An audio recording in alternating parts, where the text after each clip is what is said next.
Merci de votre fidélité sur Moto TV. Voici votre journal. Instabilité du taux de change sur le marché de Butembo. Le dollar américain qui valait 2050 francs congolais avant la fin de l'année écoulée s'échange en ce jour en 2150 francs congolais. Une situation qui ne permet plus aux opérateurs économiques d'effectuer facilement leurs transactions. Lancement ce mercredi 11 janvier à ville de Butembo d'une campagne de collecte de fonds en vue d'une assistance aux veuves et orphelins de militaires FARDC, une initiative de la société civile coordination de Butembo en collaboration avec l'intersyndicale de commerçants de la ville. C'est tout pour le sommaire. Le taux de change bascule sur le marché de Butembo. Le dollar américain qui valait 2050 francs congolais avant la fin de l'année s'échange ce jour en 2150 francs congolais. D'après des opérateurs économiques, cette situation a des répercussions négatives et sur les transactions économiques. Le commissaire supérieur principal, Ilunga Willy Mugendi, économiste de formation, indique que l'instabilité du taux de change entraîne la diminution du pouvoir d'achat. Il appelle les services concernés à suivre la réglementation monétaire de la Banque centrale pour stabiliser la situation. Reportage Nelly Mwenke et Eugénie Moussiviro. C'est vers la fin de l'année 2022 que le taux d'échange du dollar américain est instable en ville de Butembo. 2000 pour les non-commerçants, 2050, 2100, 2150 pour les commerçants, voire 2200 pour les établissements scolaires et les structures sanitaires. D'après les opérateurs économiques, ces situations jouent négativement sur la clientèle. Volonté, vente de pièces de réchange des enjeux roulants. Il dit que l'instabilité du taux d'échange décourage ses clients et la plupart se réservent directement de faire des achats pour ne pas encaisser de pertes. Nous sommes en train de traverser une période très catastrophique par rapport à alors cela est en train de créer une certaine incompréhension entre le vendeur et le client. Passer de 2100 à 2150 en un seul coup comme ça, les clients sont en train de consommer ça très mal. C'est depuis un certain moment que nous avons constaté la disparition de la monnaie en dollars. Alors les francs congolais sont devenus un peu énormes sur le marché. De l'autre côté, nous rencontrons Salama, cette dame venue de Béni pour acheter des souliers d'âme pour ravitailler sa boutique. Elle est surprise de la hausse du taux d'échange sur le marché à Butembo, alors que dans sa provenance, le taux est stable à 2000 francs congolais. Dans cette boutique, elle vient de trouver deux paires de souliers qu'elle apprécie et les emballe du coup. Les 2150. Zile zote? Mimi niko natoa 2100 francs yenye nisakia nazo. Natoa 2100 francs kwa kuuza. Na mimi sitawezi kwa kama unipatie 2100 francs natoa kwenda uzisha. Ma francs kutoa 2100 francs. Au moment de régler la facture, elle se sent incapable de réunir la somme pour payer la marchandise. Pas d'autre option. Elle retourne les souliers à la boutiquière. Nimeshangala, nilitoka Beni siko au nilikia rangura malipapa, kisha nimeshangala gisi basa pandisha dolari oro sie kwetu Beni tulishamtoa 2000 astauza na ndashindwa kwenda uzisha. Ici, l'échangeur des monnaies indique que l'instabilité du taux d'échange entraîne de pertes dans leur rendement. D'après le commissaire supérieur principal, Willy Ilunga Mugendi, bourgmestre policier de la commune de Boulenguera et économiste de formation, a indiqué que l'instabilité du taux d'échange de la monnaie entraîne la diminution du pouvoir d'achat. Il appelle le service de l'économie et les campistes de suivre la réglementation monétaire pour décompter la situation sur terrain. La Banque centrale, qui est la banque des banques, qui est, n'est-ce pas ça, la banque qui réglemente, n'est-ce pas ça, le flux monétaire, n'est-ce pas ça, suit souvent l'évolution de la stabilité de la monnaie. Donc, c'est-à-dire qu'il y a les taux parallèles les taux, n'est-ce pas ça, officiels de la République démocratique du Congo. Tout se réglemente par l'offre de la monnaie et la demande de la monnaie. C'est un élément régulateur, c'est un élément plus beaucoup essentiel qu'il faut retenir dans la stabilité de la monnaie. Maintenant, qu'est-ce qu'il faut faire? La banque de banque, n'est-ce pas ça, qui assure, n'est-ce pas ça, qui réglemente la circulation de la monnaie, a l'objectif principal à poursuivre, c'est-à-dire que c'est stabiliser les marchés monétaires. Maintenant, en faisant quoi souvent, la banque arrose le marché monétaire. À en croire cet économiste, c'est la Banque centrale qui réglemente ces secteurs.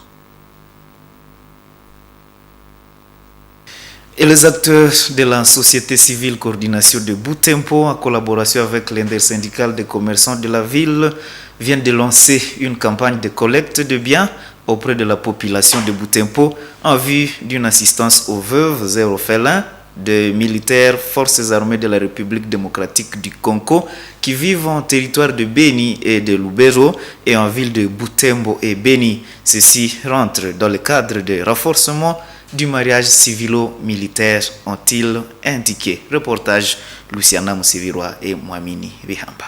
Le lancement a été fait dans la galerie Ngwanzou ce mercredi 11 janvier. Deux membres de la société civile et de l'intersyndicale des commerçants étaient tous mobilisés. Nous lançons l'opération de soutien aux veuves et orphelins des militaires tombés sous les drapeaux.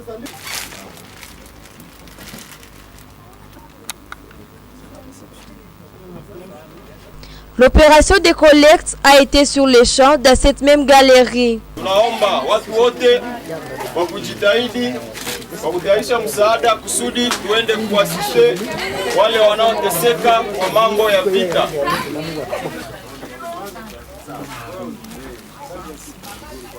Cette campagne va aider à réunir des dons en nature et en espèces qui seront remis aux veuves et orphelins laissés par des militaires tombés sur les champs d'honneur dans la région de Beni et Lubero. Le président de la société civile indique que cette opération vise le renforcement du mariage civilo-militaire.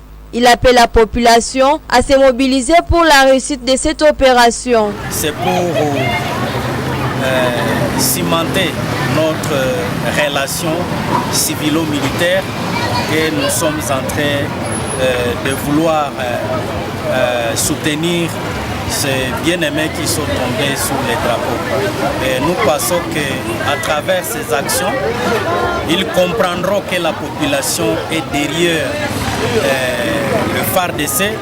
Ils comprendront que la population voudrait vraiment collaborer étroitement avec eux. C'est pourquoi nous avons passé à cette action et nous pensons que ça va renouer tant soit peu nos relations. Je viens d'appeler la population à s'aligner derrière cette opération parce que ça va nous aider à cimenter notre relation civilo-militaire. Cette campagne de collecte de fonds et de biens va durer 2 semaines, ont indiqué les organisateurs. L'association culturelle Tchahandra Yira Asbel, Obouma Wawaïra, fustige l'insécurité qui prévaut dans la partie nord de la ville de Butembo. Muhambariachi Maximin, vice-président de cette association sans but lucratif, note que depuis l'institution du bouclage dans ce coin de la ville, nombreux habitants courent des risques d'insécurité. Il ajoute que des habitants sont aussi piégés par des militaires qui y effectuent les bouclages. D'après lui, la population accuse ces hommes en uniforme de cacher intentionnellement des effets militaires dans des parcelles des habitants pour faire croire par la suite que parmi ces habitants figurent des maïmaï. Maximin Mouhampa appelle les militaires à se défaire pour favoriser alors le mariage civilo-militaire. Il s'est entretenu avec Gérard Mourefou. Suivez. Notre population est en train vraiment de subir et est victime de tout ce qui se passe à Fourou. L'armée n'a pas à confondre la population avec la milice. Vraiment, ça nous sommes en train de beaucoup demander aux autorités politico-administratives, également aux autorités militaires de ne pas confondre la population avec la milice ou encore avec les Maï-Maï. Un regret, pourquoi? Un regret parce que l'armée n'est pas en train de faire preuve du professionnalisme. C'est à ce niveau-là que nous demandons à notre armée de pouvoir œuvrer avec un professionnalisme, parce qu'il s'avérait que certains militaires sont en train même de se transformer en bandits. Nous aurions même appris que certains militaires, ils entrent dans des ménages et déversent même des munitions militaires dans des parcelles pour y retourner encore le petit matin et venir commencer à agresser et même emporter la paisible population. Et donc pour cela, nous demandons, nous lançons une sonnette d'alarme à l'endroit des autorités militaires, d'instruire encore beaucoup plus ces militaires qui ne sont pas bien instruits et qui sont en train de s'apprendre à la paisible population. Ces militaires, ce qui est plus grave, ils sont même en train de proférer des messages terrifiants à notre population et commencer à demander, à dire à la population que cette population sera égorgée. C'est de là justement que le mariage civilo-militaire est loin d'être perçu par la population. Poursuite des instructions académiques ce mercredi 11 janvier à l'Université de l'Assomption au Congo. En ce deuxième jour, les nouveaux étudiants inscrits à l'Université de l'Assomption au Congo UAC ont été fixés sur les frais académiques dans différentes filières. Cette séance s'est tenue en commun dans la grande salle ouest de l'Institut Kambali. Reportage Mirembe Chitawite. Le secrétaire administratif de l'INC, le CT Vindou Vikouma Claude, a expliqué en son auditoire les frais académiques à payer pour les différentes filières. Il a proposé à ses nouveaux étudiants la meilleure manière de s'acquitter des frais académiques par tranche pour faciliter le paiement aux parents. Donc sur votre fiche, au mois de février, vous avez mis 50. Je ne dis pas nécessairement 50. Si tu as trouvé 100, tu donnes 100. Tu as mis 50. En avril, tu as encore mis 50. En février, 50. Et que tu viens de me dire, nous avons examen, je voudrais que je passe cet examen. Est-ce que je serais méchant pour dire non, tu ne passes pas l'examen? Parce que j'ai vu quand même que tu es en train de tout faire pour quand même alimenter ta fiche. Peut-être à ce moment, les parents ont eu un problème, tu n'as pas à te laisser, je veux comprendre, et tu vas passer l'examen. Je dis passe l'examen, mais il faut venir payer. Alors, fournissez un effort quand vous avez le moyen de mettre quelque chose sur votre fiche.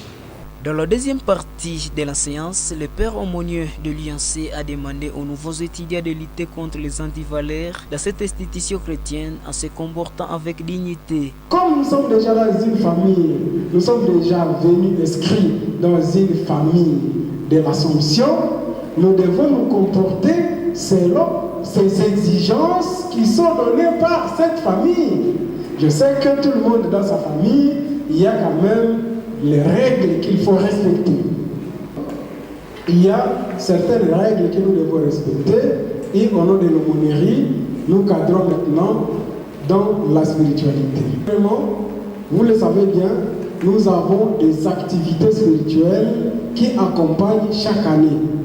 Donc l'année académique que nous venons d'ouvrir, 2022-2023, nous savons qu'il y a des activités spirituelles auxquelles nous devons participer. En sortant de cette rencontre, ces étudiants ont dissipé leurs craintes à propos de la fixation des frais académiques qu'ils ont trouvés plutôt abordables. Je suis satisfait par rapport aux frais académiques parce que même les étudiants de l'année passée, de l'année antérieure, ont payé le même frais académique. Alors tu es satisfait parce que nous aussi nous allons payer le même frais. Ce qui m'a intéressé, c'est la partie où on a parlé de la carte de 6 mois académique. Pourquoi ça vous a intéressé? Ça m'a intéressé parce que cette carte de 6 mois va chaque fois nous aider à causer entre nous, entre étudiants. D'abord, les frais académiques, j'étais vraiment satisfait, vraiment. J'éviterai aux autres finalistes ou lauréats de l'édition 2022 de venir fréquenter l'IAC parce que les frais académiques sont organisés quand même. Le chef d'état-major général des forces armées de la République démocratique du Congo, le général-major Christian Chiwewe Sonkesha, est arrivé à Goma ce mardi 10 janvier. Le numéro 1 de FARDC est en mission d'inspection des opérations militaires menées par ses troupes en province du Nord Kivu sous menace de l'agression rwandaise via le M23. Reportage presse du gouvernement.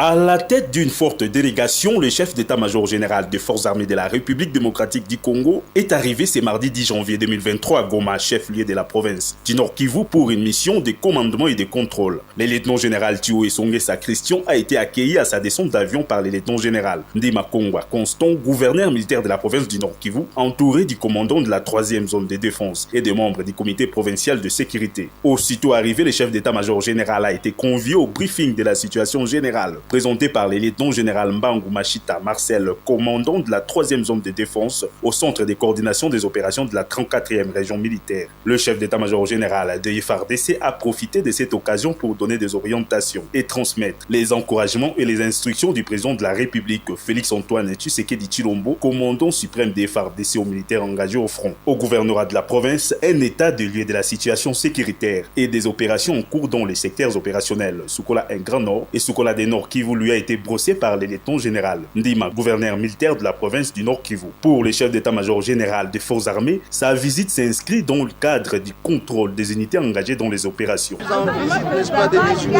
Donc je dois contrôler les unités. Nous sommes pendant les opérations. Je suis là pour Au Nord Kivu, le lieutenant-général Chiwewe Christian effectue ainsi sa première mission de travail depuis sa nomination à la tête des forces armées de la République démocratique du Congo par le chef de l'État. Et plus de 700 militaires du nouveau bataillon Tinkre ont achevé leur formation. Ces derniers sont désormais prêts à être déployés sur les lignes de front. Il s'agit des personnes qui ont passé plus de 3 mois au centre d'instruction militaire de Lukusa à Kisankani et 9 semaines de formation complémentaire au centre de Rwampara à Bunia. Ils ont été soumis ce mardi 10 janvier à des séances de tir d'armes lourdes et légère devant le gouverneur militaire de l'Ituri. Suivez ce reportage de la cellule de communication du gouvernorat de l'Ituri. Le gouvernement de la République prend à bras le corps la question de la stabilisation de la province de l'Ituri. Plus de 700 éléments venus du centre militaire de Lukusa ont reçu une formation complémentaire à Bunia. C'est le technique de combat, le droit international humanitaire et les règles d'engagement ainsi que la discipline critères du succès au sein de FARDC. Durant 3 mois, ces soldats ont été outillés par des instructeurs de l'armée régulière, de la 32e région militaire et de la garde républicaine pour se rendre compte de leur performance avant leur déploiement sur terrain. Le gouverneur militaire, le lieutenant-général Luboyanka Johnny, accompagné des membres du comité provincial de sécurité de l'Ituri, a palpé du doigt ce mardi au centre d'instruction de Rwampara, situé à environ 17 km du chef-lieu de l'Ituri, aux manœuvres et démonstrations de tir dans le théâtre des opérations.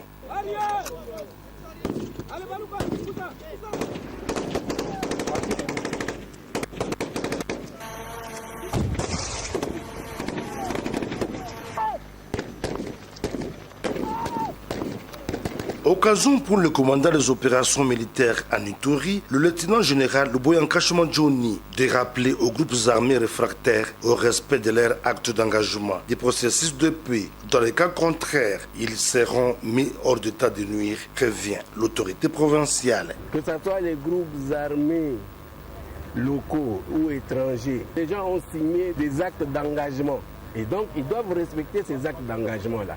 Si vous ne respectez pas les actes d'engagement, bon, on va vous engager, nous allons vous neutraliser. Hier à Drodo ou avant-hier à Drodo, vous avez vu que ceux-là qui sont venus, qui n'ont pas respecté les actes d'engagement, mais on les a traités comme tels. Et nous avons perdu des civils pour rien parce que les gens veulent jouer à la provocation. Tantôt c'est elle qui provoque ici, tantôt c'est l'autre qui provoque là-bas. Mais à quoi ça sert ce jeu-là? Non, abstenons-nous. Hein? Il faut avoir l'amour pour notre province. Je le répète encore, il faut avoir l'amour pour notre province et l'amour pour la population.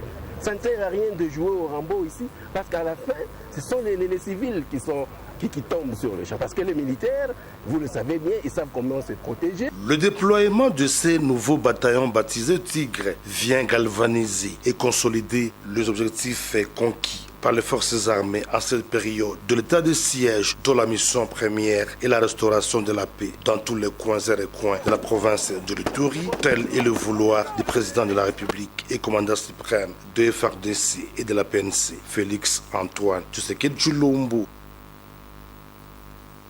Et en sport, mesdames et messieurs, les championnats d'Afrique des Nations CHAN débutent ce vendredi 13 janvier, soit dans 2 jours. La République démocratique du Congo, qualifiée en cette compétition, a toutes les potentialités pour aller jusque dans la phase finale, pense Gloire Bakiaoulene, un analyste de questions relatives au sport. Celui-ci pense que le gouvernement congolais devrait accompagner l'équipe sur tous les plans pour ramener un 3e sacre au pays. Joël Tali. L'équipe nationale A' de la RDC est en stage de préparation du CHAN Algérie 2023 depuis quelques semaines. Après avoir fini la première partie à Kinshasa, l'équipe séjourne à Tunisie depuis une semaine pour la 2e partie de ce stage. Sur place, les Léopards de la RDC ont livré 2 matchs amicaux de préparation. Le premier contre la Libye et le second contre le Mali. La RDC a gagné le premier match par un score de 3-1 et perdu le second par une petite note d'1-0. L'analyste sportif Gloire Bakiaoulene pense que ce score ne devrait pas inquiéter les Congolais. À l'en croire, les 2 rencontres ont permis au sélectionneur principal de faire une bonne rotation de son équipe. C'est une bonne chose, on a livré cette fois-ci des matchs amicaux et avec des nations qui sont reconnues. On a joué avec un ancien champion, donc la Libye qui est une ancienne championne de la Ligue de compétition, les CHAN, on a battu la Libye. On a joué avec l'équipe du Mali, on a perdu certes, mais il faut voir quel 11 de départ on a aligné parce qu'il fallait tester tous les joueurs. On ne peut pas dire que c'est un bilan négatif, c'est pour affûter les joueurs, pour que les joueurs se mettent en confiance. Mais nous avons des calibres, même si on déplore aussi l'absence de certains joueurs, les meilleurs buteurs de la Linafoot qui n'a pas été repris par Otis Ngoma. À part ça, nous avons des joueurs qui sont capables, comme les Marcus Mundele, les Lupopo, nous sommes capables de définir au moins parmi les 4 premiers si on y met du sérieux. Il dénonce cependant la lenteur du gouvernement congolais à traiter certains dossiers relatifs au contrat de l'entraîneur principal, mais aussi la lenteur dans la réponse aux besoins exprimés par le staff. Il y a aussi les primes, parce que depuis longtemps, vraiment, depuis Bélirène, nous avons ces problèmes de primes des joueurs, d'entraîneurs, soit de salaire d'entraîneurs qui restent souvent élevé, surtout pour les nationaux. On se demande qu'est-ce qui ne va pas avec les nationaux à l'époque de Flora Ibengui. Lui, il disait non, j'ai fait même 18 mois sans qu'on puisse me payer. C'est l'esprit patriotique, parce que j'ai l'amour de ce drapeau. C'est pour cela que je demeure entraîneur de l'équipe nationale de la République démocratique du Congo. Alors nos joueurs, nos léopards, doivent mettre de côté cette question des salaires ou bien des primes, parce que ça détruit aussi une équipe. Ils doivent jouer d'abord pour les drapeaux, donc le patriotisme doit primer dans cette compétition. Si on joue avec le cœur, nous jouons pour la République démocratique du Congo. Moi aussi, je vais être champion. Si tout le monde se met cela à tête, je dois être champion. Nous pouvons finir champion dans cette compétition, les CHAN qui commencent d'ici là, et nous avons un match important. Le premier match que nous devons gagner, déjà les 14 janvier. Logé dans un même groupe avec la Côte d'Ivoire, l'Ouganda et le Sénégal, la RDC est à sa 6e participation. Les Léopards devront affronter les Cranes de l'Ouganda à l'ouverture de cette compétition en date du 14 janvier, soit ce samedi. Mesdames et messieurs, cette page sportive met fin à cette édition du journal sur Moto TV. Merci de l'avoir suivi. Au revoir.